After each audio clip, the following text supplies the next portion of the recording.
की आवाज और अंतर आत्मा की आवाज को कैसे पहचाने, कैसे जाने कि मन की कौन सी आवाज है और अंतर आत्मा की कौन सी?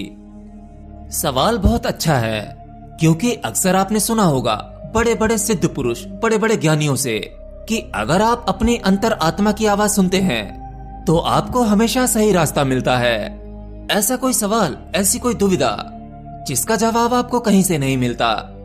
सबकी परिस्थितियों के हिसाब से अलग अलग उपाय हो सकते हैं, हर उपाय आप पर काम नहीं करेगा। तब ऐसे में केवल एक ही बात याद आती है कि अपनी अंतर आत्मा की आवाज सुने। अंतर आत्मा की आवाज कभी गलत नहीं होती, और वहीं आपका मन जो भी जवाब बनाता है वह अपनी सहूलियत के हिसाब से बना लेता है। मन जो करना चाहता है, अब चाहे वो गलत हो या सही हो, उसके हिसाब से तर्क और लॉजिक भी देता है। और कई बार बहुत से मायनों में मन के द्वारा लिया गया डिसीजन अक्सर गलत होता है। आप जीवन में कोई भी डिसीजन लेते हैं तो वह डिसीजन आपके मन की इच्छा के वशीभूत होकर लिया जाता है।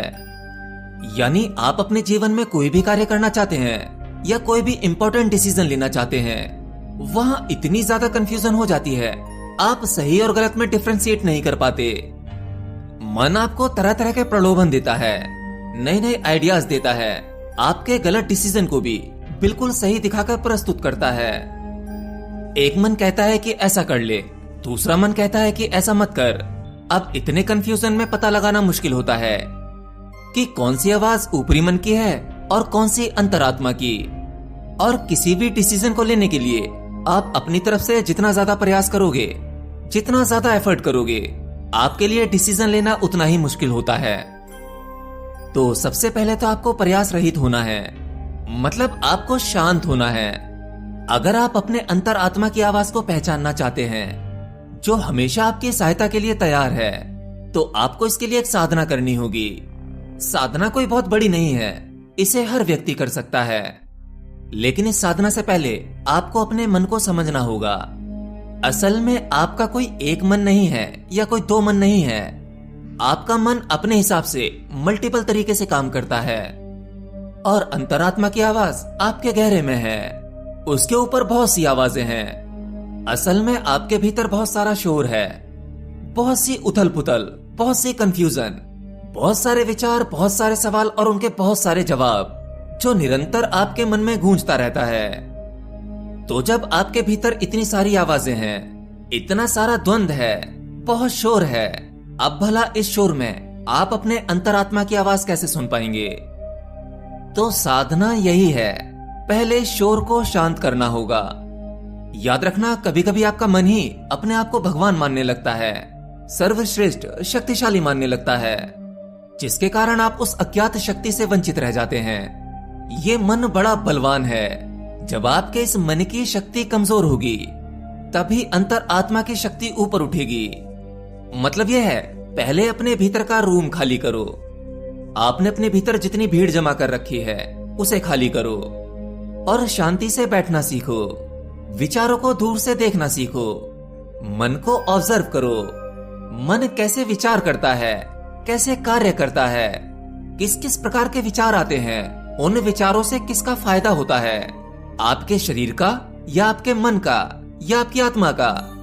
आप उन सभी विचारों को देखो कि क्या आपके ये सभी विचार भौतिकवादी हैं? क्या भौतिक संसार में आपको कुछ चाहिए? अगर चाहिए तो उसका अर्थ क्या होगा? उससे आपके जीवन में क्या परिवर्तन होगा? बस विचारों को दूर से देखो। किसी भी विचार को अपना विचार नहीं मान लेना है। विचार मतलब इच्छा। अगर आपको कोई भी विचार या कोई भी इच्छा पसंद आ गई तो समझो आप उस विचार में इन्वॉल्व हो गए, मतलब आप फिर से मन हो गए। आपको केवल अपने मन का कार्य करने का तरीका देखना है। जब आप अपने मन को ऑब्जर्व करोगे तो आप ये तो जान लोगे कि ये मन तो मैं नहीं हूं। अगर मैं मन नहीं हूं तो विचार भी ये मेरे नहीं है, ये मेरे मन के विचार हैं। जैसे ही आपके अंदर इस प्रकार की समझ आने लगेगी, विवेक जागने लगेगा, वैसे ही आपका मन अपना कार्य करना कम कर देगा और विचार शांत होने लगेंगे, शोर कम होने लगेगा। यानी आपके मन, विचार और इच्छाओं का आपके भीतर जितना भी जाल है वह छटने लगेगा, यानी रूम खाली होने लगेगा। मन की शक्ति कमजोर होने लगेगी। और ठीक वैसे ही आपके अंतर आत्मा की शक्ति जागने लगेगी और फिर वो आवाज आपको साफ साफ सुनाई देने लगेगी। फिर आप जैसे ही कोई डिसीजन लेंगे या किसी बड़ी दुविधा में फंसे होंगे, तब आप केवल आंखें बंद करेंगे और सोचेंगे मुझे रास्ता चाहिए, मार्ग चाहिए। अपनी अंतर आत्मा को याद करेंगे, तुरंत ही आपको एग्जैक्टली सही मार्ग मिलेगा। आपकी अंतर आत्मा की आवाज कभी गलत हो ही नहीं सकती। जो सॉल्यूशन आपको वहां से मिलेगा, वो सॉल्यूशन आपको दुनिया में कोई नहीं दे सकता, क्योंकि आपके लिए क्या सही है और क्या गलत है, यह आपकी अंतरात्मा से बेहतर कोई नहीं जान सकता। दुनिया का कोई भी गुरु नहीं बता सकता। आपके लिए बेस्ट सॉल्यूशन केवल आप स्वयं ही दे सकते हैं। अपने इस मन को कमजोर करने का केवल एक ही तरीका है, इस मन को उस परमात्मा को ही समर्पित कर दो। यानी जब हम अपने मन को उस परमात्मा को ही समर्पित कर देते हैं, तो हम इतना तो जान लेते हैं कि मन से भी शक्तिशाली कुछ और है। जबकि साधारणतः हम मन को ही शक्तिशाली समझते हैं, पर जब हम अपने मन को ही उस परमात्मा को समर्पित कर देते हैं, तो हम ये जान लेते हैं कि मन से बड़ी शक्ति कुछ और है।